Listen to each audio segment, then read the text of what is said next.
Il est 13 heures. Bonjour à tous pour ce troisième webinaire du cycle l'ODD 17 en pratique. Lors de ce webinaire, nous allons traiter ensemble la question de l'engagement des organisations.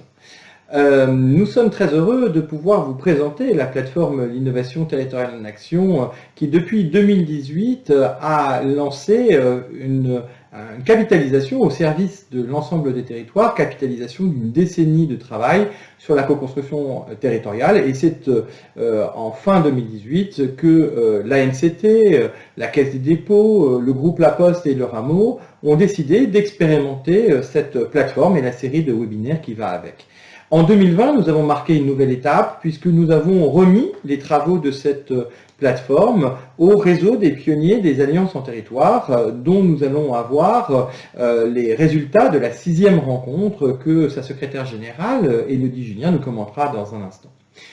Nous aurons, lors de ce cycle 2020, 5 webinaires. Nous en sommes donc au mi-chemin de notre parcours. Après avoir fait l'ODD 17 en pratique en mars, puis les exemples inspirants de cette co-construction territoriale en mai, aujourd'hui donc nous travaillons sur l'engagement des organisations publiques et privées au service de cet objectif des développements durables dans les territoires. Nous aurons en septembre la question de la valorisation économique des dynamiques territoriales. J'attire votre attention sur le changement de date. Elle aura lieu le 10 septembre. Et nous aurons en novembre, à l'occasion du Salon des maires, le dernier webinaire sur les élus locaux et la co-construction territoriale. Je vous invite d'ailleurs à voir la lettre aux élus que nous avons publiée la semaine dernière à l'occasion de cette 6e rencontre des pionniers des alliances en territoire pour justement inviter les élus à mettre leur nouveau mandat sous l'égide de la réalisation des objectifs de développement durable. Et bien évidemment, en cette sortie de crise, ce jouet collectif est encore plus important. Alors, pour notre webinaire aujourd'hui, nous avons un programme bien chargé puisque Élodie Julien, la secrétaire générale du réseau des pionniers des alliances en territoire, nous redonnera les fondamentaux de l'ODD 17 en territoire. Elle nous rappellera que le collective impact est déjà une réalité sur les territoires. Et puis après, nous zoomerons sur la Bretagne pour voir cette co-construction en action en Bretagne. Nous aurons d'abord les résultats de l'étude Impact Bretagne, le 8e rapport régional de l'Observatoire des partenariats. Et nous avons la chance d'avoir 2 témoignages, celui de Marie-Martine Lips, qui est la vice-présidente de la CRES Bretagne, et celui de Bruno Hugues de la Rose, qui est président du Club des 30, qui nous présenteront cette réalité incarnée de co-construction en Bretagne. Ensuite, nous aurons une mise en perspective, finalement, de cette question avec, d'une part, le RNMA qui viendra nous témoigner sur, finalement, comment les associations ont vécu cette crise et quels sont, finalement, les enseignements que nous pouvons avoir côté associatif avec leur observatoire de la vie locale. Et nous aurons enfin les résultats de l'étude CJD Observatoire des partenariats, jouée ensemble sur les territoires, qui est publié aujourd'hui même et dont vous pourrez trouver dès l'issue de ce webinaire sur le site du REOMO et de l'Observatoire des partenariats, l'étude disponible en replay et surtout téléchargeable. Voilà, sans plus tarder, Élodie Julien, pouvez-vous nous commenter finalement cette réalité incarnée des ODD sur les territoires? Merci Charles Benoît. Alors effectivement, le 8 juillet dernier s'est tenue la rencontre annuelle qui permet de regrouper tous les catalyseurs territoriaux et puis plus globalement les acteurs de territoire. Et cette année, la thématique, c'était l'ODD 17 en territoire. Alors très concrètement, quelques chiffres, c'était une journée un peu particulière. On l'a faite comme d'habitude à la Fédération nationale des caisses d'épargne, mais Covid oblige. Tout s'est fait par le numérique. Donc vous voyez quelques chiffres. 592 participants au live qui est de toute la journée de 9h à 17h30, 53 plus de 10 téléchargements. Et d'ailleurs, si vous le souhaitez, vous pouvez toujours revivre cette journée complète en allant sur le site du Rameau. Il y a une page dédiée à cette journée sur la rencontre des pionniers des alliances en territoire. Donc c'est une journée très particulière et qui a permis de mettre en valeur, en évidence, un certain nombre de débats sur la co-construction territoriale. Alors très rapidement en synthèse, quels sont ces débats? Le premier, c'était de réaffirmer, de mettre en avant le fait que les alliances multi-acteurs sont nécessaires. Et ces alliances, en fait, elles sont reconnues, et on l'a rappelé, à la fois par les institutions, parce que les objectifs de développement durable mettent en évidence le 17e objectif, qui est vraiment les alliances multi-acteurs comme une condition pour réussir l'agenda 2030. Également des alliances qui sont reconnues et réaffirmées par les citoyens qui nous ont dit en mai dernier que pour 80% d'entre eux, c'était nécessaire de sortir de la crise. Et ces 80% en fait ont été aussi confirmés par des chefs d'entreprise qui ont été également questionnés. 84% d'entre eux nous disent il faut jouer collectif pour sortir de la crise. Donc on voit que ces alliances sont reconnues par une majorité d'entre nous comme un nouveau mode d'action pour répondre aux défis auxquels on est confronté aujourd'hui. Deuxième témoignage de cette journée, c'est de voir que finalement les organisations, toutes les organisations, sont concernées par la mise en œuvre de ce fameux ODD 17. Alors très rapidement, très synthétiquement, au niveau des institutions, les alliances permettent de co-construire des politiques publiques. Et d'ailleurs, on a vu dans le cadre de cette journée qu'au niveau territorial, les élus et les agents territoriaux ont un rôle, veulent s'impliquer à la fois pour impulser et puis pour faciliter les dynamiques collectives. Au niveau des acteurs économiques, de nombreux témoignages nous ont montré que les entreprises s'engagent au niveau de leur territoire via une diversité de leviers, que ce soit du mécénat, de la RSE, où il y a aussi de l'innovation sociétale. Pour les structures d'intérêt général, elles développent de plus en plus de relations partenariales, que ce soit entre pairs, avec des acteurs publics, mais aussi avec des acteurs privés. Et elles nous ont dit que, évidemment, que ces alliances permettent de consolider leur modèle socio-économique, mais qu'au niveau territorial, en plus, ça leur permet d'accroître leur capacité d'action en proximité avec les besoins du territoire et leur capacité d'innovation. Puis, dernier acteur qui est non des moindres, c'est les acteurs académiques, et notamment le témoignage de la chaire Interaction de AgroParisTech qui nous dit qu'au niveau territorial, l'acteur académique a un rôle particulièrement structurant parce qu'il va permettre de capitaliser toutes ces dynamiques collectives pour ensuite pouvoir diffuser plus largement à la fois les méthodes et puis ces nouvelles pratiques. Donc on voit que les organisations, en tout cas les témoignages qu'on a entendus le 8 juillet dernier, nous montrent que les organisations sont concernées par cette ODD 17 et sa mise en œuvre, mais qu'en revanche, pour que cette capacité collective à agir puisse s'accroître, il y a quand même besoin de s'appuyer, d'avoir un apport en ingénierie. Alors, sur les territoires, il y a plusieurs formes d'ingénierie territoriale qui coexistent. 3 formes d'ingénierie qui coexistent sur les territoires. L'ingénierie de gestion qui est la plus ancienne, puisqu'elle est apparue après-guerre et qui a pour objectif de mettre en œuvre des politiques publiques au niveau du territoire. Il y a aussi l'ingénierie de management de projets territoriaux qui a pour objectif de coordonner tous les acteurs de territoire autour de ce projet de territoire. Donc, ça va du cadrage au suivi et à l'évaluation de ces projets. Et cette ingénierie-là est apparue dans les années 80. Et puis, on voit apparaître, depuis une dizaine d'années à peu près, une ingénierie de la relation, ingénierie relationnelle de catalyse territoriale, qui a pour objectif de rassembler les acteurs autour des priorités et des besoins du territoire et qui a aussi pour objectif d'organiser, de structurer l'interconnaissance entre des acteurs qui ne se connaissent pas nécessairement. Donc, on voit 3 ingénieries qui sont différentes, au positionnement différent, mais qui sont extrêmement complémentaires et qui permettent finalement à la co-construction en territoire de pouvoir se développer. Alors, si on fait un focus, et c'est ce qu'on a fait le 8 juillet dernier sur la catalyse territoriale, on a eu 2 tables rondes très intéressantes sur le sujet. La première qui nous a rappelé que cette catalyse, cette ingénierie de catalyse, elle s'appuie et se matérialise par 4 métiers complémentaires. Ça peut être d'organiser le dialogue territorial, ça peut être d'impulser, de suivre, d'évaluer des expérimentations collectives, ça peut être aussi d'accompagner les acteurs de territoire, et puis aussi de pouvoir gérer des lieux physiquement qui incarnent cette coopération. Et donc, ces métiers-là, ces dynamiques de co-construction, en fait, on voit de plus en plus qu'elles sont animées par des catalyseurs territoriaux, c'est-à-dire des acteurs, des tiers de confiance qui sont neutres et qui sont finalement en capacité à dialoguer avec des mondes très différents. Et donc, c'est pour ça qu'ensuite, ça crée de l'interconnaissance. Et puis, deuxième table ronde qui était très complémentaire à celle-ci, c'est qu'on a vu que ces catalyseurs territoriaux, finalement, ils étaient incarnés par des profils très différents. Donc, des démarches qui peuvent être issues à la fois d'acteurs publics locaux, ça peut être aussi issu d'associations, de clubs d'entreprises, de réseaux d'entreprises, de fondations, de PTCE, d'acteurs académiques, d'institutions même de l'État. Et ce qui est très intéressant, ce qu'on a vu dans cette table ronde, c'est qu'il y a une richesse de profils. Et cette richesse de profils, elle est liée aussi et nécessairement par le territoire, sa spécificité. C'est-à-dire qu'en fonction du territoire, le territoire va avoir des priorités, des besoins particuliers. Parce qu'il y a des besoins particuliers, l'écosystème pour y répondre va être particulier. Et donc, forcément, ces catalyseurs territoriaux vont s'adapter à cet écosystème-là. Donc, en fait, c'est cette diversité de profils qui est extrêmement riche et qui fait que la catalyse territoriale, elle peut s'incarner par des profils et des acteurs qui sont très différents et très complémentaires.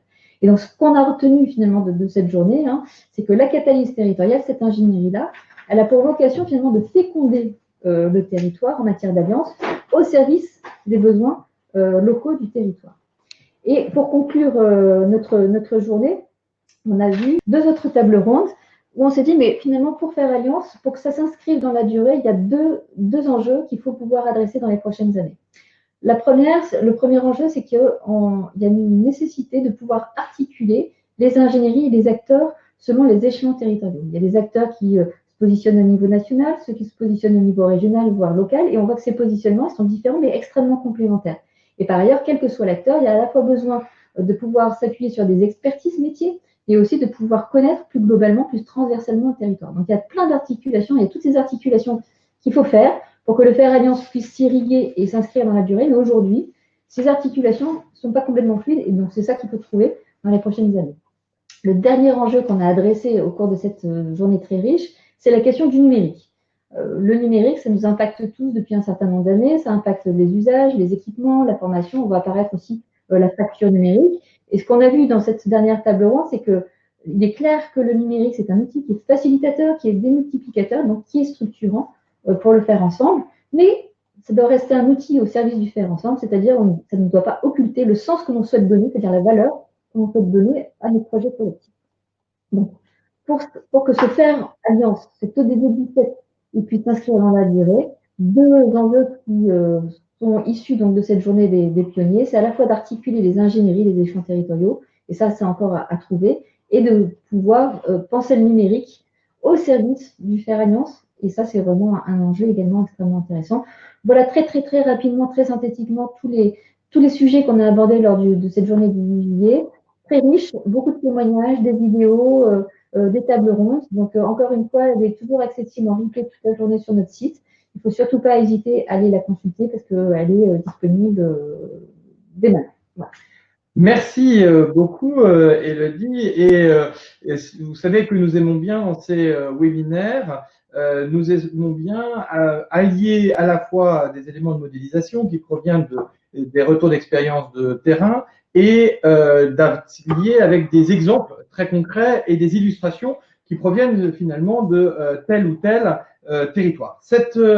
Pour ce webinaire, nous avons choisi de partager avec vous finalement l'exemple de co-construction en Bretagne et nous allons avoir 3 dynamiques. D'une part, l'élément de l'observation des partenariats, d'autre part, un retour d'expérience de la CRES Bretagne et troisième point, un témoignage du Club des 30 pour voir justement très concrètement en action quelle est cette co-construction en Bretagne. Alors, d'abord, de rappeler que pour comprendre les priorités de son territoire, depuis maintenant plus d'une décennie, l'Observatoire des partenariats publie des données sur à la fois les fragilités et les dynamiques de co-construction dans les territoires. Et en l'occurrence, nous publions aujourd'hui l'étude Impact Bretagne à l'occasion de ce webinaire. Alors, que voyons-nous sur la Bretagne ?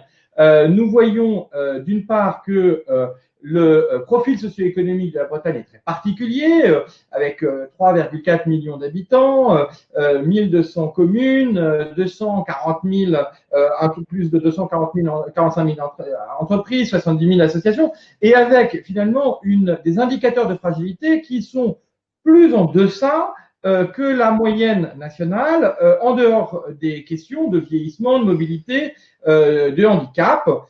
Et on voit bien finalement, ce qui est très intéressant, qu'il y a une vraie spécificité dans cette région qui est en croissance, avec des fragilités donc qui se démarquent de la moyenne nationale de façon très significative.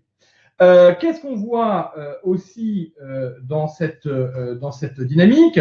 C'est que si on se pose la question des impacts des alliances, finalement, comment les impacts des alliances sont perçus par les habitants de la région, eh bien, on voit bien que ce soit la performance, que ce soit l'innovation, ou que ce soit les questions de confiance, il y a des taux finalement particulièrement importants vus par les habitants, vus par les Bretons, sur finalement l'utilité, l'importance des impacts de ces alliances en Bretagne. Alors, si on regarde finalement les dynamiques de co-construction en Bretagne, un peu plus particulier, ce qui est très intéressant, c'est qu'on voit bien que les maires, plus encore que la moyenne nationale, à 86%, voient l'émergence de cette dynamique de co-construction en Bretagne de façon extrêmement forte. Ce qui est intéressant aussi, c'est de voir les pratiques des organisations. Aujourd'hui, 46% des associations en Bretagne et 23% des entreprises sont dans des dynamiques d'alliance entre elles, entre associations et entreprises, pour répondre à des défis locaux.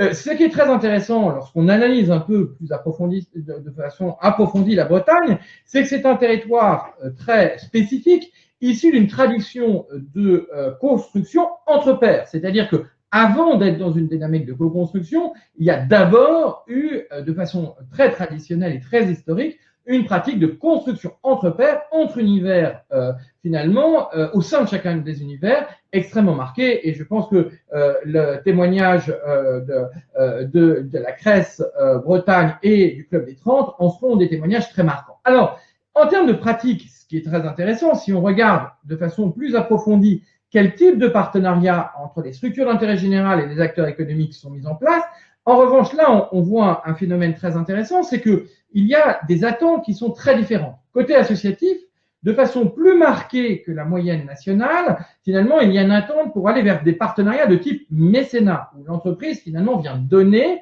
des moyens à un projet d'intérêt général. Là où on voit de façon extrêmement marquée en Bretagne, des entreprises qui, elles, sont très matures et qui ont tendance à vouloir construire non pas seulement des portes d'entrée comme le mécénat ou la pratique responsable, mais beaucoup plus largement de l'innovation sociétale, c'est-à-dire innover ensemble. Et vous verrez dans l'étude que nous rendons publique aujourd'hui du CJD que cette dynamique de l'attente à co-construire ensemble et pas seulement apporter des moyens est un élément extrêmement déterminant. Donc on voit bien que en Bretagne, les pratiques finalement partenariales indiquent bien finalement à la fois une tradition historique de construire entre pairs et un début d'émergence de construction entre univers de mondes différents. Pour aller maintenant dans les exemples très concrets, je vous propose, sans plus attendre, d'écouter le témoignage de Marie-Martine Lips. Martine Lips, bonjour, vous êtes vice-présidente de la Cresse Bretagne. Merci beaucoup d'être avec nous pour ce webinaire sur l'engagement des organisations sur leur territoire. Alors, nous venons de le voir à travers les données de Impact Bretagne, de l'Observatoire des partenariats. L'ESS est très engagé dans les dynamiques de co-construction. Finalement, quels enseignements tirez-vous de l'importance de cette co-construction pour les acteurs de l'ESS? Eh bien, c'est quelque chose qui est extrêmement positif et qui n'est pas nouveau en Bretagne.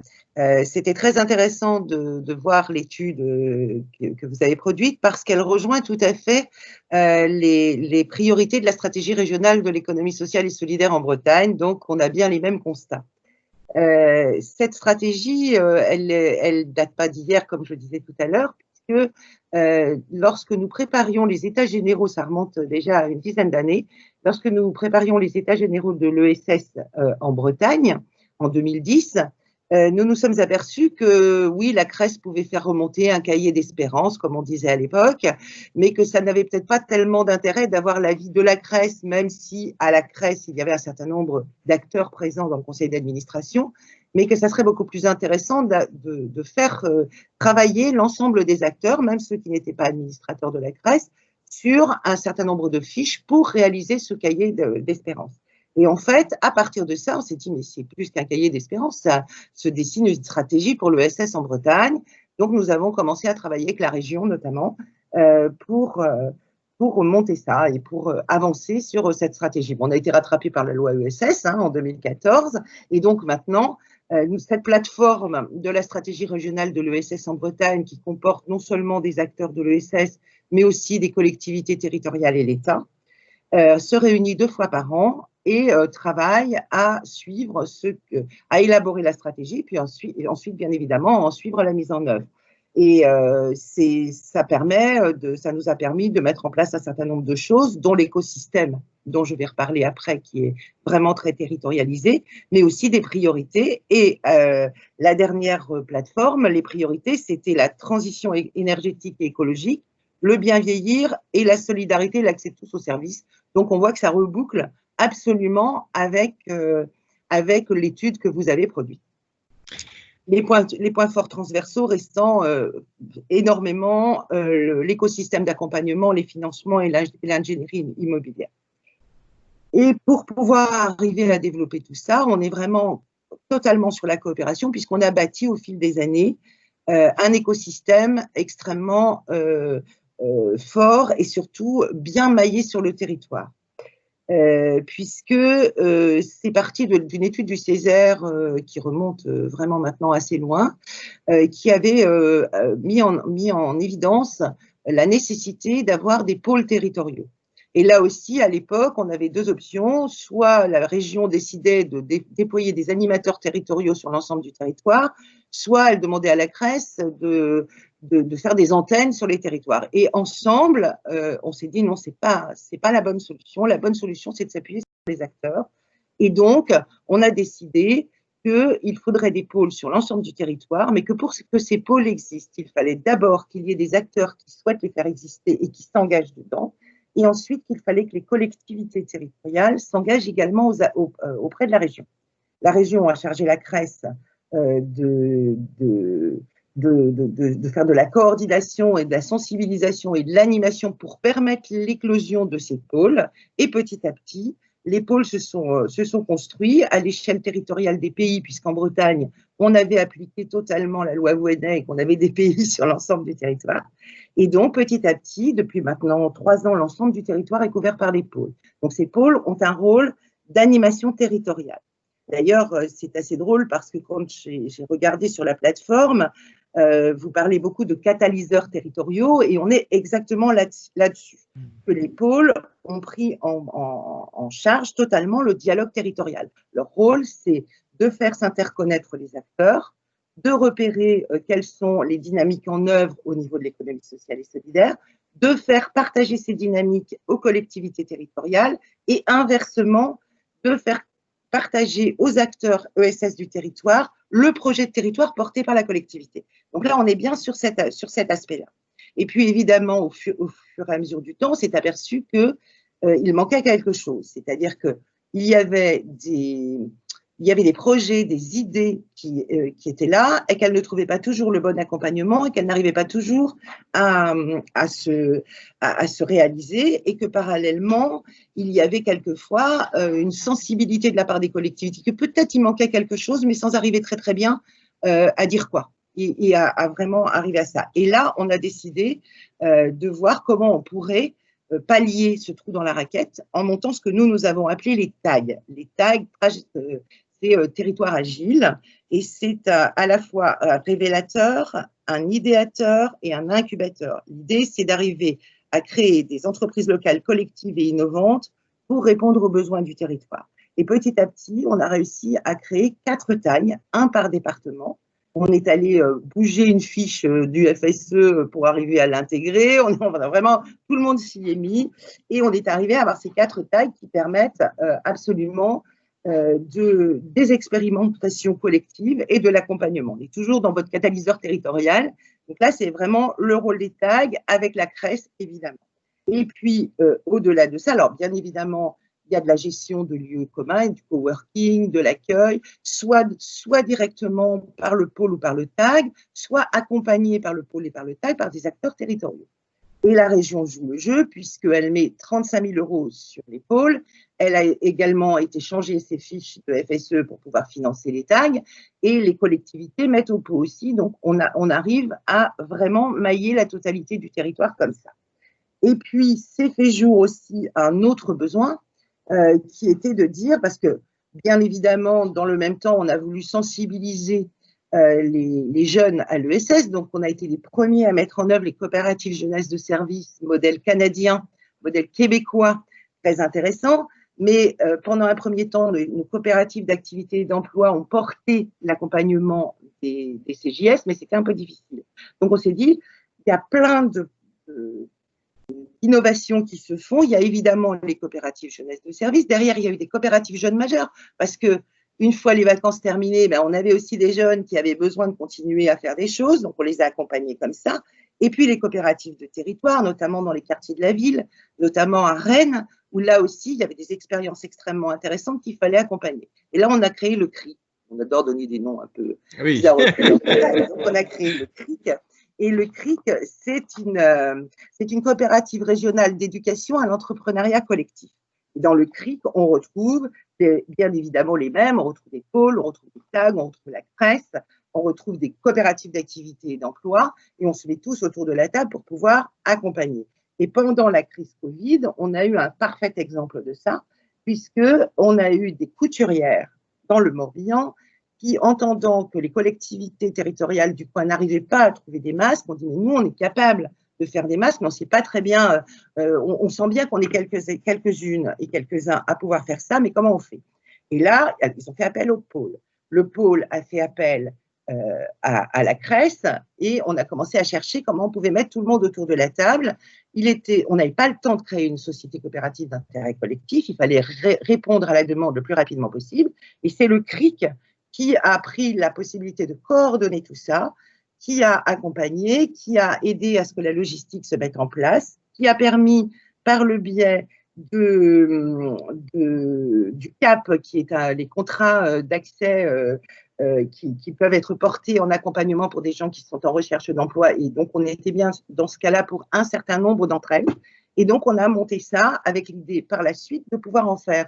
Et c'est ce qui est en train de se faire aujourd'hui, la réflexion accompagnée par les collectivités territoriales, de continuer à fabriquer des masques parce qu'on en aura encore besoin pendant un certain temps, mais pas seulement, de peut-être aller sur d'autres productions, sur des séries plus petites, etc., et de monter une site. Voilà. Donc, c'est vraiment la coopération, on la pratique depuis des années et on voit bien que ça permet énormément de choses.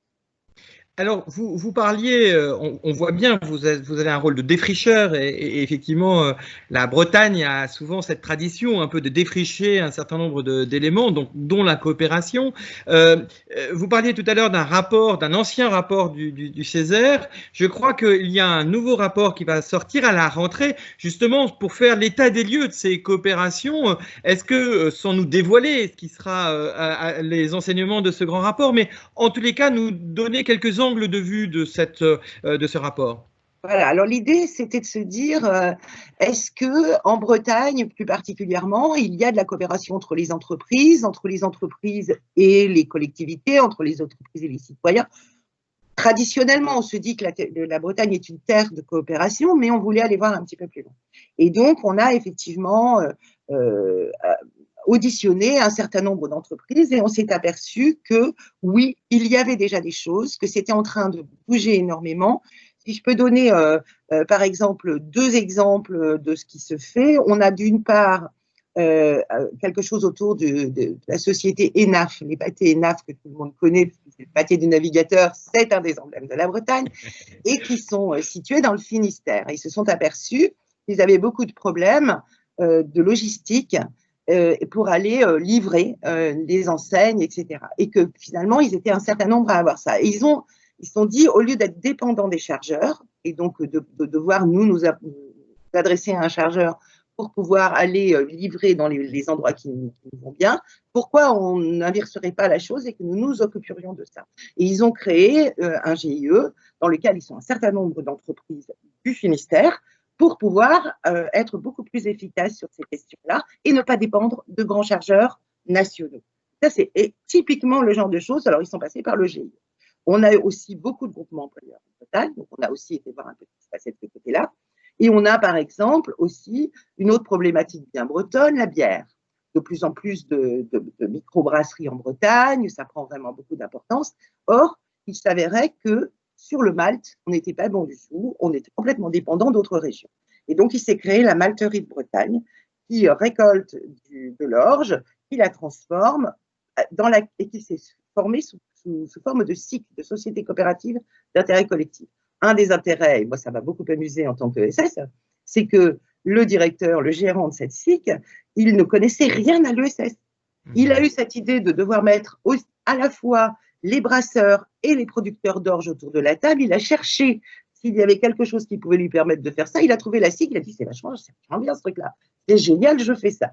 Donc, évidemment, nous étions ravis et c'est en train de prendre de l'ampleur, ce qui fait que dans très peu de temps, la totalité des bières bretonnes seront produites avec un malt bio issu de Bretagne. Donc, on voit bien, quand on refait le rapport avec tout ce qu'on vient de voir avec la crise Covid-19, s'il faut relocaliser, on a les éléments et la coopération, qu'elle soit interne à l'ESS ou qu'elle soit sous d'autres formes, GIE, groupement employeur, etc., est un moyen de pouvoir à la fois répondre à ce besoin de relocalisation tout en ayant une activité économique intéressante pour les parties prenantes. Merci beaucoup. Alors, dernière petite question, parce que ce qui nous a beaucoup marqué quand on a fait l'étude du rapport Impact Bretagne, et je dois dire, on a dû creuser un peu plus particulièrement que dans d'autres régions qui étaient un peu plus faciles à comprendre, c'est qu'effectivement, on voit bien toute la tradition que vous décrivez, ce lien entre, d'une part, l'ESS et les acteurs publics locaux. On entend bien ce que Bruno Hugues de la Rose nous décrit dans l'historique entre les entreprises et d'ailleurs des PME locales qui sont devenues maintenant internationales. On peut penser à Bolloré, on peut penser à Pinot, on peut penser à plein d'entreprises qui finalement ont été les chefs d'entreprise qui ont créé dans les années 70 le Club des 30 et qui se sont aussi tournés vers l'acteur public. En revanche, ce que l'on constate dans cette étude, c'est que entre les acteurs de l'ESS d'intérêt général et les acteurs économiques plus classiques, on voit qu'il y a encore finalement une marge de manœuvre. Et curieusement, c'est peut-être le territoire où les associations sont le plus en demande de mécénat et de pratiques de mécénat, et où les entreprises sont le plus en demande, elles, classiques, d'innovation sociétale, c'est-à-dire de co-construire et pas simplement de financer des programmes. Comment voyez-vous finalement cette réconciliation pour faire que le triangle soit complet entre finalement toute cette démarche historique par les acteurs économiques du territoire, toute cette démarche historique par l'économie sociale et solidaire avec les acteurs publics qui ont 7 acteurs en commun, et puis peut-être ce petit retard sur les alliances entre les structures d'intérêt général et les acteurs économiques classiques pour fermer le cercle, j'allais dire, et pouvoir co-construire. Comment le voyez-vous dans les mois, années à venir, et peut-être d'ailleurs les 2 exemples que vous venez de citer sont une marche pour aller vers cela? Je pense tout à fait que les 2 exemples que j'ai cités sont une marche. Je pense aussi qu'il n'y avait peut-être pas assez de proximité entre le monde de l'entreprise et le monde de l'ESS, notamment, vous parliez des associations, parce qu'évidemment, c'est peut-être plus facile pour des sociétés coopératives de pouvoir faire ce pas-là parce qu'elles sont plus reconnues comme étant un acteur économique. On a encore un petit peu de mal quelquefois à faire reconnaître les associations comme des acteurs économiques à leur façon. Ça, c'est peut-être un petit peu encore cette marche qui nous reste à franchir, mais je pense que c'est en bonne voie et je pense que paradoxalement, les enseignements de la crise vont nous y aider. C'est-à-dire qu'on vient d'avoir le plan de redémarrage de la région Bretagne qui a été voté la semaine dernière en session au Conseil régional. Et ce plan de redémarrage, il est axé sur la sobriété, la proximité, la solidarité. Et notamment, il va amplifier les engagements qui étaient pris dans ce que nous avions appelé la BRESCOP, qui était vraiment calé sur les ODD, sur les objectifs de développement durable. Et là-dedans, je pense que ça va être un bon moyen. On va revoir notre stratégie, la S3, notre stratégie de différenciation en matière d'innovation, et on va mettre largement l'innovation sociale dedans. Et donc, je pense que par ce biais-là, ça va être le moyen de rapprocher un petit peu plus ces deux entités qui se connaissent, qui se côtoient. On a beaucoup de chefs d'entreprise, notamment, qui sont par ailleurs très, très engagés dans du monde associatif, culturel ou sportif en particulier. Et donc, de bien remettre tout le monde autour d'un projet commun.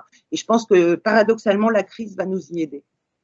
Et en ça, vous répondrez à 81% des Français qui attendent justement cette dynamique d'alliance, qui pensent que c'est très utile quand collectivités territoriales, associations, entreprises, acteurs de l'ESS, acteurs académiques travaillent ensemble, initiatives citoyennes, pour finalement répondre aux défis de territoire. Nous ne doutons pas que la Bretagne, comme elle l'a fut par le passé, va encore défricher et nous ouvrir le chemin. Et en tous les cas, nous attendons bien évidemment avec grand intérêt le rapport du Césaire à la rentrée, et nous continuerons, comme nous le faisons depuis plusieurs années maintenant, à dialoguer ensemble. Merci beaucoup d'avoir été avec nous, Marie-Martine Lips, et à très bientôt pour continuer cette fois-ci en Bretagne.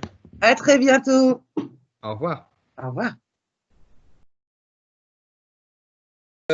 Bruno Delrose, merci beaucoup d'intervenir à l'occasion de ce webinaire. Alors, vous êtes président du Club des 30, mais vous êtes aussi président d'une entreprise coopérative, vous êtes ancien président de chambre, vous avez contribué à l'écriture de Performance Globale du CJD, vous êtes président de territoire d'industrie, donc vous avez de multiples regards sur l'engagement des entreprises en Bretagne. Et peut-être première question sur le Club des 30, qui est l'un des plus ancien club d'entreprise orienté sur son territoire. Pourquoi un tel lieu d'échange entre pairs sur la vision de leur territoire?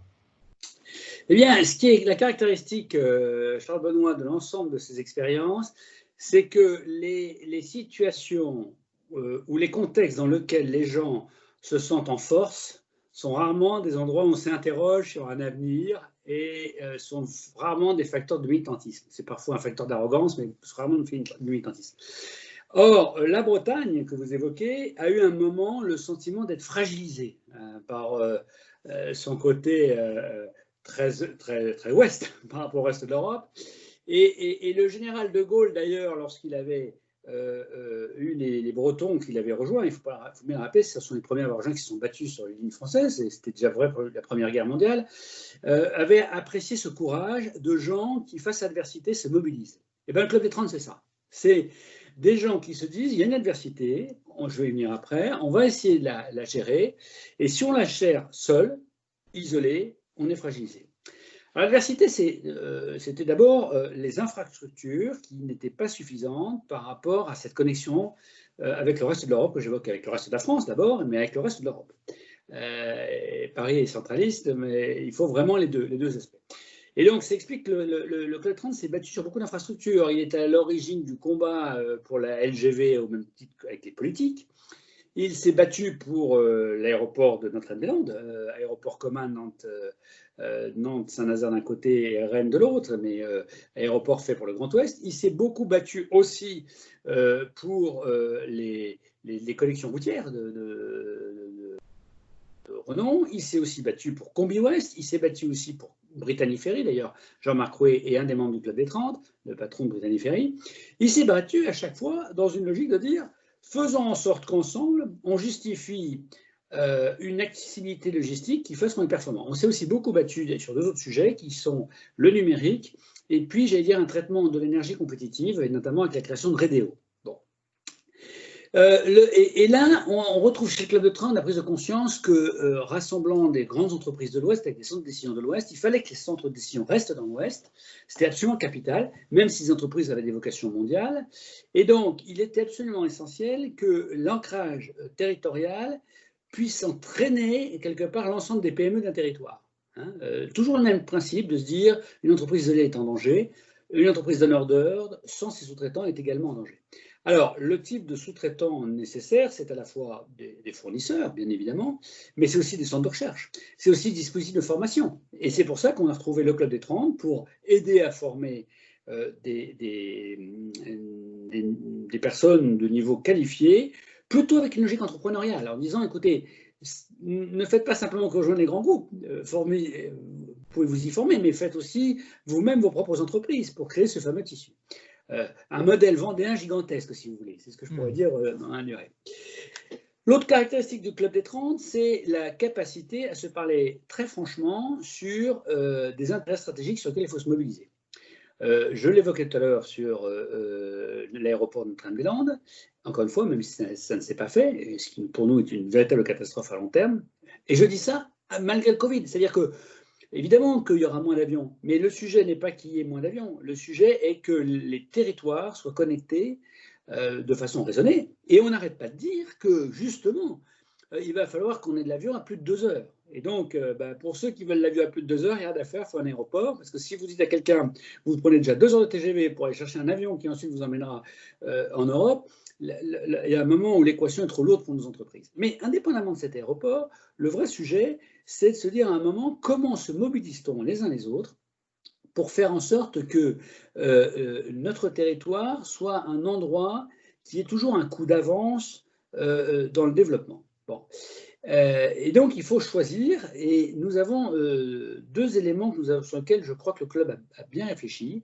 Je vous le disais sur la formation, et sur la formation, quitte à être redondant, on a plutôt favorisé des formations avec des dispositifs qui existaient, le GR à Rennes, Audencia à Nantes, mais également l'école de Brest. On a été très favorable également au rapprochement du soft et du hard dans l'informatique entre Brest, Lannion et Nantes, l'école des mines. Et on soutient ça avec vraiment conviction en disant il faut qu'on crée une intelligence collective. Hein, c'est le mot au niveau de la formation. On a fait ça aussi sur le centre de recherche, je ne reviens pas sur les IRT, comme l'IRT Jules Verne, mais également Bécom en Bretagne. L'IRT Jules Verne, c'est à Nantes. Ce sujet-là fait qu'aujourd'hui, les entreprises qui ont leur centre de décision sont capables de pouvoir promettre, je ne sais pas si on peut le dire comme ça, mais à leurs collaborateurs une évolution sur le territoire. C'est très important. Le job du conjoint est important, c'est l'un des sujets aussi dans le Club des 30, c'est de se dire comment on fait pour que l'ensemble de la famille puisse réussir sa vie. Et l'Ouest est très forte à ce sujet, c'est comment on peut réussir sa vie tout au long de la vie. Et tout au long de la vie, c'est avec une périodicité qui est dans la semaine, qui est dans le mois, qui est dans la vie, bien sûr, on y met, on se forme, et bien sûr, à la fin de sa vie. Voilà ce que je pourrais dire sur le Club des 30. Alors, vous dire, d'autres l'ont fait. Oui, la seule chose, c'est que le Club des 30, c'est des entrepreneurs qui ont vraiment misé, qui sont investis, qui ont mis de l'argent et qui ont testé ces modèles. Et quand un modèle ne marche pas, on l'arrête. Alors ça, c'est un des sujets que nous devons apprendre sur les territoires, et je crois que l'État pourrait regarder ça avec intérêt aussi, c'est qu'on teste, un peu à l'image de San Francisco, on teste, puis ça ne marche pas, on arrête. Alors, c'est très intéressant parce qu'on retrouve vraiment le discours de Marie-Martine Lips qui est sur cette logique de tester, de défricher. Et quand on regarde finalement l'étude qui vient de sortir sur le CJD, du CJD sur le jouet collectif en territoire, les dirigeants finalement d'entreprises nous disent à quel point il est important de jouer collectif entre collectivités, associations et entreprises. Et finalement, quand on regarde les chiffres en Bretagne, plus particulièrement, c'est très marquant parce qu'on a l'impression que les entreprises sont moins en partenariat avec les structures d'intérêt général que le reste de la France, mais on attend en revanche de types de partenariats beaucoup plus évolués, c'est-à-dire qu'on est moins sur le mécénat et la pratique responsable et plus sur l'innovation sociétale, comment est-ce qu'on invente ensemble. Et ça va tout à fait dans ce que vous dites en disant finalement c'est l'expérimentation, comment est-ce qu'on expérimente, comment l'entreprise n'est pas seulement un bailleur de fonds, mais finalement un expérimentateur avec les acteurs du territoire. Alors dans ce cadre-là, finalement, suite à la crise de la Covid-19, finalement, quelles peuvent être les priorités de ce jouet collectif en territoire en Bretagne aujourd'hui ? Je réfléchis à votre question parce qu'elle sous-tend plusieurs aspects. La première, c'est qu'il faut donner envie aux gens de travailler ensemble. Et vous ne donnez pas envie aux gens de travailler ensemble si vous ne leur permettez pas d'être acteurs. Les gens sont ainsi faits qu'ils ne peuvent pas être spectateurs uniquement, il faut qu'ils soient acteurs. Donc je crois que la première chose dans les pistes concrètes, c'est qu'il faut pouvoir tester, prototyper, rendre les gens acteurs au plus près du terrain pour qu'eux-mêmes puissent se mobiliser. Alors c'est intéressant de mettre une vision, c'est-à-dire qu'aujourd'hui, effectivement, on n'est plus tous très soucieux de développement durable, et ce n'est pas du tout une palissade politique, c'est que clairement, chaque être humain qui a des enfants, qui a des amis, etc., qui voit sa propre vie de santé, c'est très bien qu'il faut qu'on change notre mode de développement. Mais pour autant, on revendique le fait qu'on va être acteur de développement. Donc la première chose à faire, c'est effectivement analyser l'ensemble des parties prenantes et donner envie aux parties prenantes de travailler ensemble. Il y a un garçon qui s'appelle Gilles Le Cardinal, qui est l'un des créateurs de l'université de Compiègne, qui est très intéressant, et qui dit l'un des problèmes majeurs quand on gère les problèmes, quand on gère quelque chose à plusieurs, c'est que les gens aiment bien se coordonner mutuellement. Mais à la fin, il n'y a plus personne qui est producteur, tout le monde se coordonne. On a une série de coordinateurs. Bon. Alors, il ne disait pas ça comme ça, mais en tout cas, c'est ce que j'en ai compris. Il parlait bien mieux que moi. Et l'une des choses qu'il disait, et pourquoi ça? Eh bien, parce qu'on pense que le mode opératoire, le groupe de travail, la commission, les machins, comme disait De Gaulle, ça fait déjà 2 fois que je cite le général, mais sont des sujets qui sont absolument incontestables et nécessaires si on veut être bien pensant. C'est une énorme erreur. Et quand je dis une énorme erreur, je pense que c'est une sacrée connerie, pour parler poliment, excusez-moi de le dire comme ça. C'est-à-dire que quand il y a un problème simple, il faut le donner à quelqu'un qui sait gérer un problème simple. Si vous donnez un cours dans un amphithéâtre, ce qui est important, c'est que l'amphithéâtre soit ouvert. Donc, un appariteur tourne la clé. Ça paraît dur de le dire. Mais essayez de donner un cours, enfin maintenant, on a le côté travail, mais essayez de donner un cours si la porte est fermée. Vous aurez beau avoir toutes les meilleures têtes du monde sur un problème majeur, ça ne marchera pas. Et l'un des problèmes, c'est quand personne n'a dit « c'est à toi d'ouvrir la porte avec ta clé ». Problème simple, instruction simple, et c'est pas débile, c'est utile. C'est pas du tout péjoratif, mais insuffisant. Ensuite, il y a les problèmes compliqués. Problème compliqué, c'est un problème d'expert. Problème compliqué, c'est un problème. Il faut avoir une connaissance technique. Et je sais bien qu'on l'a bien vu avec la Covid-19, comme vous le dites. Tout le monde s'est dit expert de tout et ça a été ridicule à la fin. Donc, un expert crédible qui doit rester sur son domaine. Quand un médecin fait de la politique, il n'est pas bon. Quand un politique fait de la médecine, il est encore plus nul. Bon, on l'a bien vécu avec la Covid. Oui, le troisième niveau, c'est les problèmes compliqués. Les problèmes, le deuxième niveau, c'est les problèmes compliqués. Le troisième niveau, le problème complexe, pardon.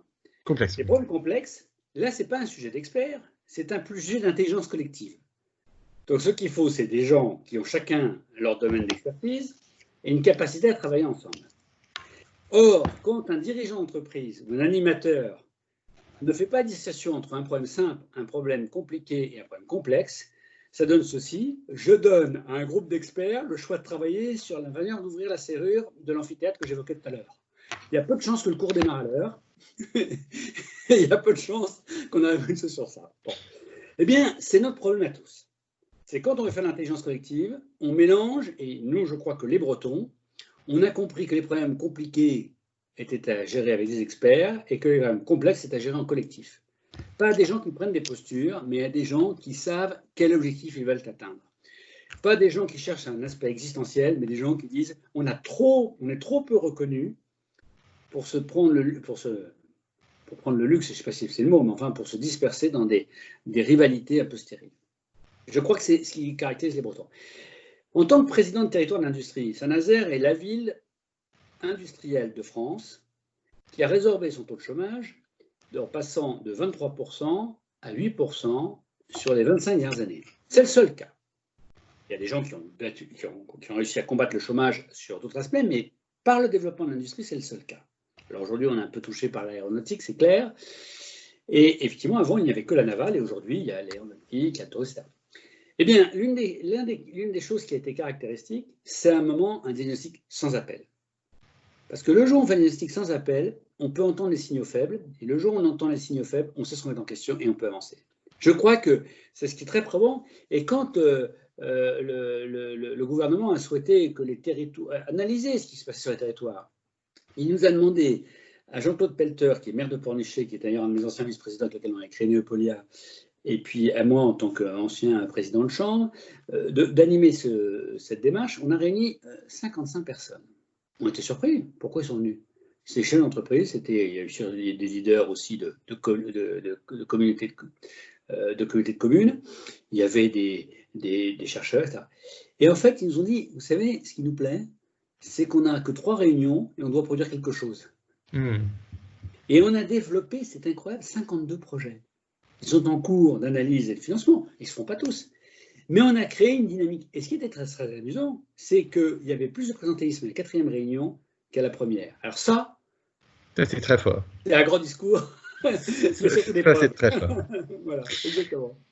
Ce qui nous a beaucoup marqué dans l'étude aussi du CJD et de l'Observatoire, c'est finalement, les dirigeants de PME semblent dire 2000, c'était le moment de l'expérimentation individuelle de l'engagement des entreprises. Et vous citiez Performance Globale, auquel vous avez vous-même contribué à finalement rédiger et faire et enrichir.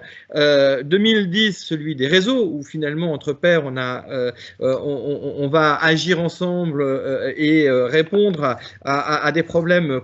J'ai bien fait la différence entre complexe et compliqué dans cette dynamique-là. Et puis finalement, une demande aujourd'hui d'infrastructure, de cette capacité à co-construire finalement entre acteurs, d'où la lettre d'ailleurs aux élus qui a été diffusée à l'occasion de la 6e rencontre des pionniers des élances en territoire. Finalement, cette capacité de co-construire, c'est peut-être parce que nous sommes dans une situation complexe aujourd'hui. Et peut-être qu'on est passé d'une succession de problématiques simples, voire compliquées, à une dynamique finalement où pour résoudre les défis, notamment des objectifs de développement durable, eh bien, cette intelligence collective, elle est de plus en plus demandée et sans doute de plus en plus territorialement demandée. Si vous n'aviez que un mot à retenir pour votre espoir pour les 10 prochaines années, quel serait ce mot pour que justement ce jouet collectif en territoire, eh bien, après tout le sillon qui a été ouvert, après tout le défrichage que vous avez pu faire et voir à travers vos différentes fonctions, eh bien, finalement, soit une réalité encore plus incarnée en Bretagne et dans le reste de la France, bien sûr. Oh, un seul mot rapide, le courage. Je crois qu'on a fait les analyses dans tous les sens. J'aime bien la façon dont vous avez posé le problème. Qui n'a pas fait une analyse de la situation? Tout le monde l'a compris. Alors, attention, les sujets restent complexes, hein, c'est pas binaire.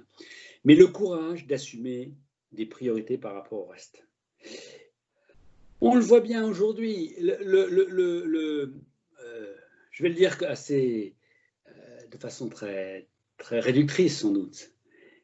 Le maître mot de l'intelligentsia française, c'est pas le courage, c'est l'intelligence situationnelle. Je comprends le compliqué. L'Américain est pragmatique, un peu bœuf, Trump, mais pragmatique. Je n'ai pas dit que c'était bien, je dis simplement comme ça. Eh bien, si on pouvait avoir le courage d'avoir une vision assumée à moyen et long terme qui permette aux générations futures de faire en sorte que les gens qui habitent ces territoires soient des gens qui peuvent réussir leur vie parce qu'on n'a pas tout bousillé, ça serait quand même assez beau. Voilà. Moi, je crois que le courage devient un maître mot. Pas les va-t-en-guerre, et je reviens au Club des 30. Le Club des 30, c'était quoi à l'origine? C'était une bataille au moment de la guerre avec l'Angleterre, où un certain nombre de chevaliers bretons ont trouvé que les Anglais pillaient sans vergogne, c'est pas parce qu'ils sont le Brexit, mais ils pillaient sans vergogne les territoires, et ils ont fait une alliance avec le roi de France, et ils ont dit plutôt qu'on fasse des massacres entiers de population dans tous les sens, 30 parmi les plus valeureux d'entre nous iront combattre 30 autres. Et l'esprit de la chevaleresque fera qu'on arrêtera la guerre si jamais l'un gagne et l'autre perd. Bon, l'histoire dit bien que Jean de Beaumanoir, qui était le commandant, le connétable qui dirigeait la partie française, si je puis dire bretonne française, a gagné. Mais ce qui est surtout intéressant, c'est ce principe de dire ne nous cherchons pas des prétextes pour justifier le fait de ne pas se mouiller, de ne pas s'investir, de ne pas se mobiliser, de ne pas entreprendre. Faisons-le, on va se prendre des baffes, c'est pas grave. Je vous ai parlé longuement de Notre-Dame-des-Landes parce que c'est un bon exemple. On s'est mouillé, on a pris une baffe, on a reçu des balles dans le dos. Mais je crois que c'est pas une question politique. C'est qu'à un moment, on donne un signe en disant aux gens, vous devez être courageux, et il faut simplement assumer ça à un moment ou à un autre. Bruno Hugues de la Rose, merci beaucoup pour ce témoignage. Nous retiendrons le courage pour pouvoir faire le pari de la confiance demain. Merci de votre témoignage. À très bientôt. Au revoir. Merci Jean-Benoît. Bientôt. Au revoir. Merci. Bonjour Sylvain Rigaud. Vous êtes chargé de mission projet au sein du réseau national des maisons des associations. Alors, côté association, comment les associations ont-elles traversé cette crise? Et finalement, pour l'après-crise, pour demain, quelles sont les pistes que vous avez entreaperçues? Et justement, par rapport à ça, est-ce que la coopération est un enjeu pour demain pour le territoire? Bonjour Elodie, bonjour à tous. Merci au Rameau pour cette invitation et à intervenir sur ce webinaire. Et puis merci donc pour le travail qui est mené au sein du Rameau sur ces questions des coopérations, parce que c'est une approche aussi nous qu'on développe aussi au sein du RNMA, et cette approche territoire, cette dimension territoire, elle est vraiment, nous semble-t-il, fondamentale et assez constitutive de notre réseau. Donc voilà, merci pour ce travail. Sur la crise, effectivement, je vais dresser deux constats un peu rapidement, qui sont basés sur l'enquête qu'on a menée avec le mouvement associatif et en partenariat avec Recherche et Solidarité et la JEBVA. Donc le premier constat, c'est la vraie disparité qu'on peut constater dans la manière dont les associations ont traversé cette crise-là. Parce qu'on a d'un côté des associations qui ont été vraiment à l'arrêt. Pour 70% d'entre elles, elles ont été à l'arrêt ou quasi à l'arrêt, ce qui concerne largement le sport, la culture et les loisirs, qui sont les associations les plus nombreuses. Et à l'inverse, on a d'autres associations qui ont connu un vrai surcroît d'activité, ce qui constitue plutôt un faible nombre d'associations, mais pour lesquelles elles répondaient à un besoin qui était essentiel.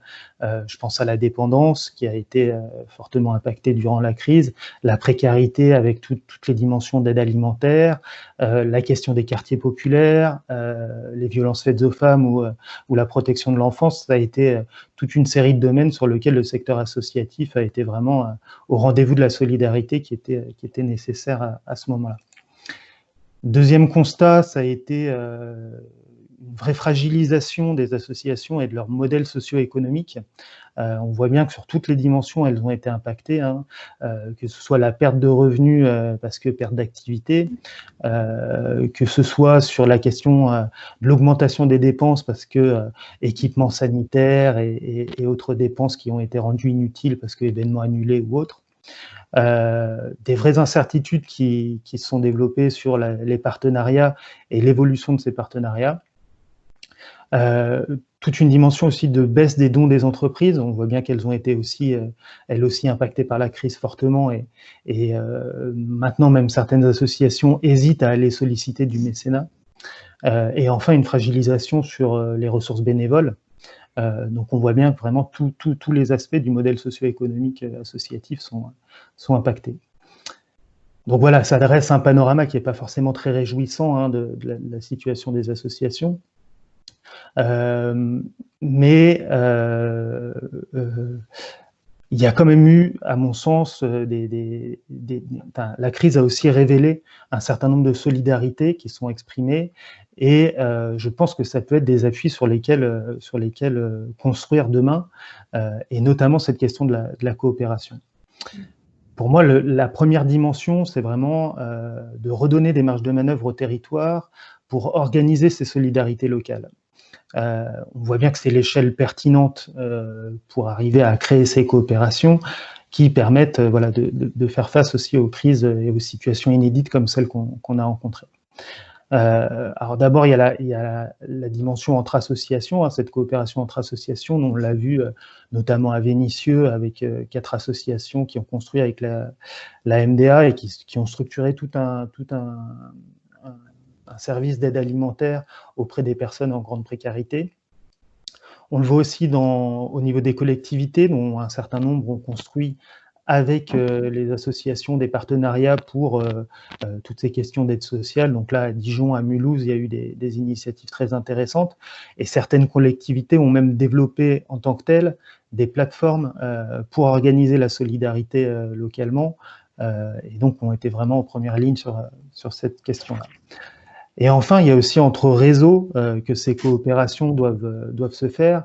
Là, je pense à la réunion avec Casasso, qui a été un regroupement de différents acteurs de l'accompagnement, qui a regroupé acteurs de l'ESS, il y avait la CRES, il y avait le mouvement associatif, le CRAGEP, France Active, des MDA, enfin voilà, j'oublie encore des partenaires, mais du coup, on avait comme ça toute une coopération entre acteurs qui a permis vraiment de travailler sur un site d'appui conseil sur lequel on retrouvait toutes les aides disponibles, la réglementation, etc.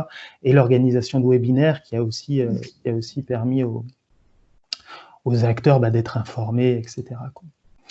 Deuxième dimension qui m'apparaît intéressante et un peu dans la continuité de ce que je viens de dire, c'est d'arriver à s'appuyer sur ces structures intermédiaires, dont le rôle est particulièrement structurant dans ces périodes un peu difficiles, notamment sur l'accompagnement des acteurs locaux, parce que on voit bien qu'il y a un enjeu Enfin, là, les associations ont perdu tout lien et il s'est vraiment agi assez rapidement de justement aller les accompagner. Et là, nous, on a un exemple parmi 1000, mais celui de la Maison des Assos d'Amiens Métropole, qui a développé une plateforme d'e-learning, ce qui a permis en fait de poursuivre la formation et d'appuyer les associations, voilà, même en période de confinement. Et ensuite, ce deuxième rôle des structures intermédiaires, ça va être la question de la remontée d'infos. Elles sont au contact sur le terrain, auprès des acteurs locaux, des associations, des habitants. Et donc, elles sont en capacité, alors, soit dans leur accompagnement quotidien, soit via des enquêtes dédiées, hein, ça a été le cas à Rennes par exemple, d'identifier un peu les problématiques et de se faire écho auprès des décideurs locaux des problématiques rencontrées, et notamment dans les cellules de crise locales qui ont été mises en place soit par les collectivités, soit par les services de l'État. Voilà, il y a eu un vrai retour de ces structures intermédiaires qui, à mon sens, constituent un vrai échelon indispensable du maillage territorial.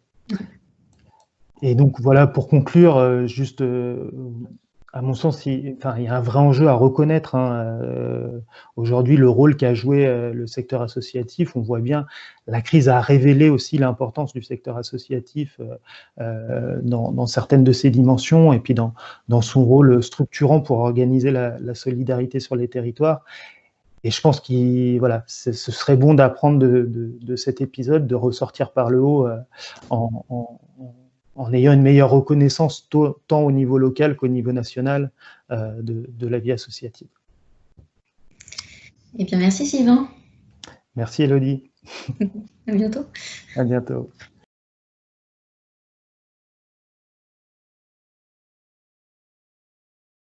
Bonjour Luc Bellière, vous êtes président d'Anamel Group, une PME très engagée sur Montargis. Vous êtes vous-même, à titre personnel, engagé dans le CJD depuis plus de 20 ans. Alors, le CJD et l'Observatoire des partenariats ont souhaité faire une étude sur le jouet collectif en territoire pour interroger les entreprises du CJD sur la question finalement de pourquoi jouer collectif.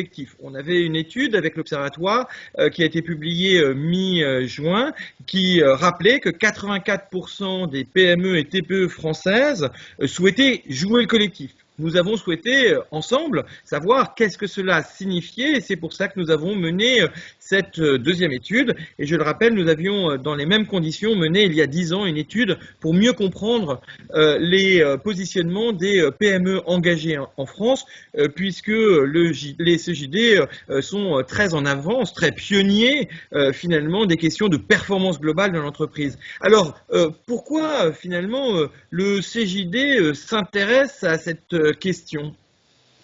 Oui, alors je pense que c'est dans l'ADN du CJD déjà de penser son action en termes non seulement de responsabilité mais avant tout d'engagement.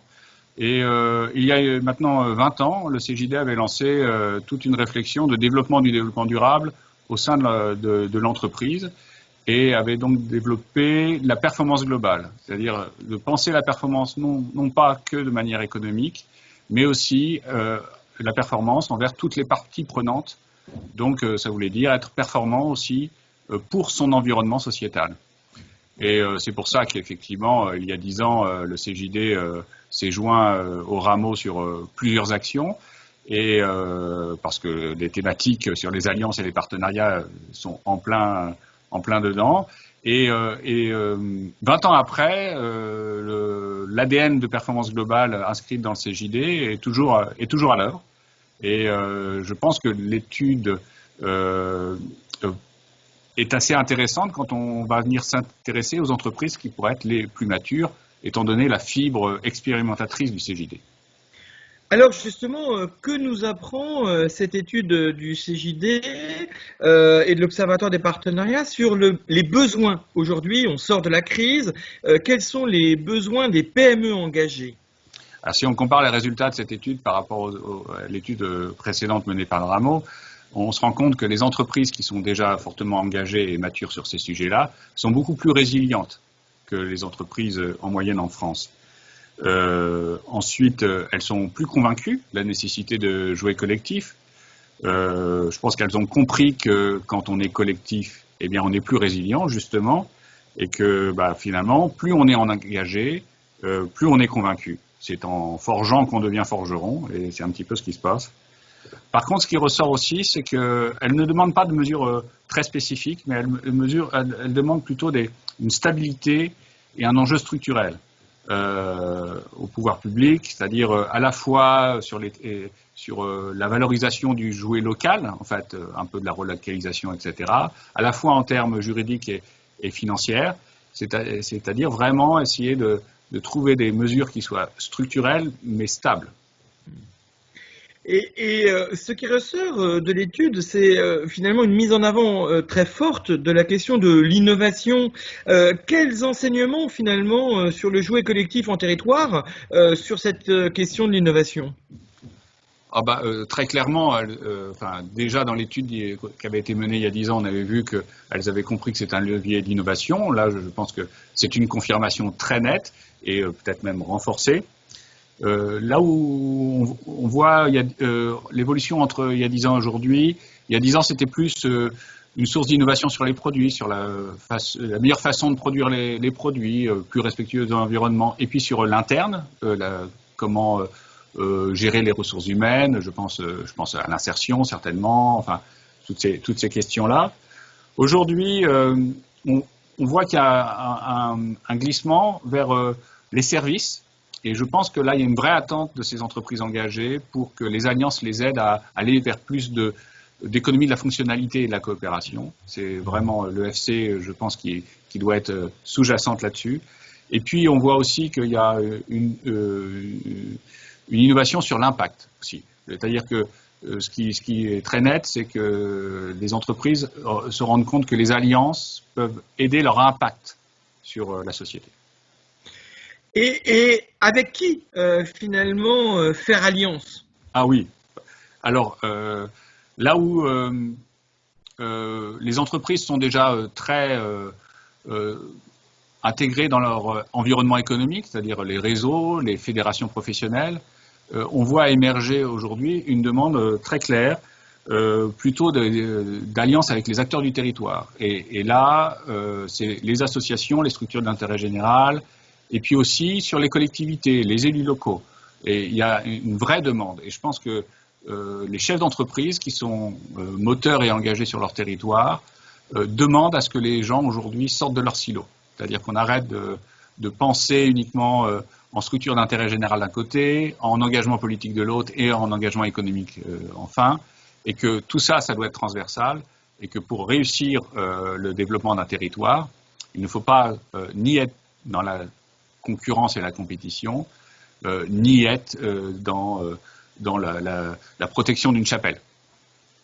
Et on a vu aussi ce que les acteurs de apprendre à faire alliance, que ce soit les établissements, que ce soit les acteurs académiques, que ce soit apprendre à faire alliance par des partenaires que peuvent être les structures d'insertion, ont aussi une place importante. Donc on voit bien qu'il y a sans doute un appel à apprendre ce jouet collectif. Et peut-être que finalement, pour accélérer cela, quels sont les leviers que les PME peuvent demander aujourd'hui? Alors, on voit très clairement que les chefs d'entreprise déjà engagés pensent indispensable qu'il y ait un engagement clair et un message clair des élus locaux. Et on peut ressentir ça peut-être comme un manque à certains moments, sur certains territoires, et que le jouet collectif doit d'abord être porté par une volonté politique. Et ça, c'est renforcé aussi pour ceux qui font des expérimentations et qui créent des alliances, prennent des risques pour le territoire. Et donc, il y a une demande aussi que ce soit pris en compte dans les appels d'offres, par exemple. C'est-à-dire qu'à partir du moment où on n'est plus sur le jeu purement économique, puisqu'on est sur le jeu de réduire des fragilités de territoire, par exemple, et bien que cette ambition-là puisse être prise en compte pour les appels d'offres et dans une vision économique.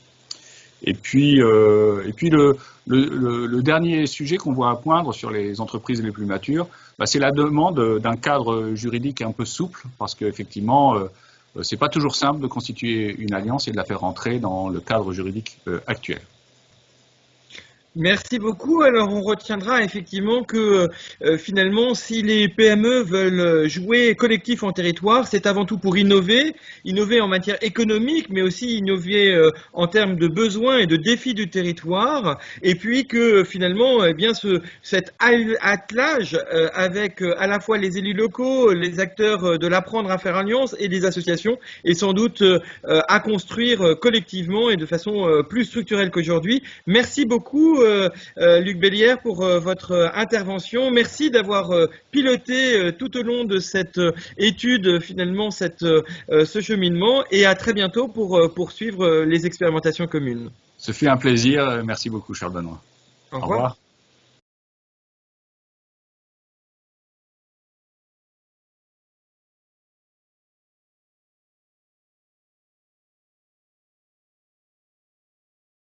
Je vous propose que nous représentions rapidement ce que vous pourrez trouver sur la plateforme l'innovation territoriale en action.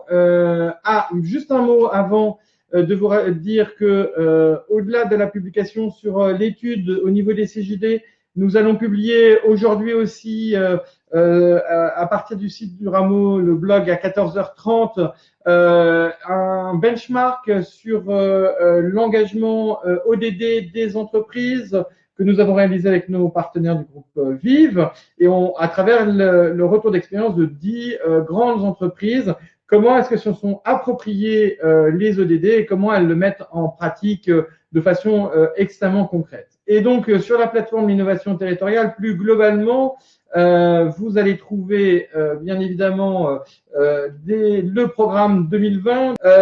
Vous allez trouver les 7 besoins que nous avons pu qualifier sur les territoires pour pouvoir y répondre avec des outils pour s'informer, se former et agir. Vous allez trouver des données territoriales et notamment les rapports impact régionaux de l'Observatoire, comme celui Impact Bretagne, qui est donc le 8e rapport régional.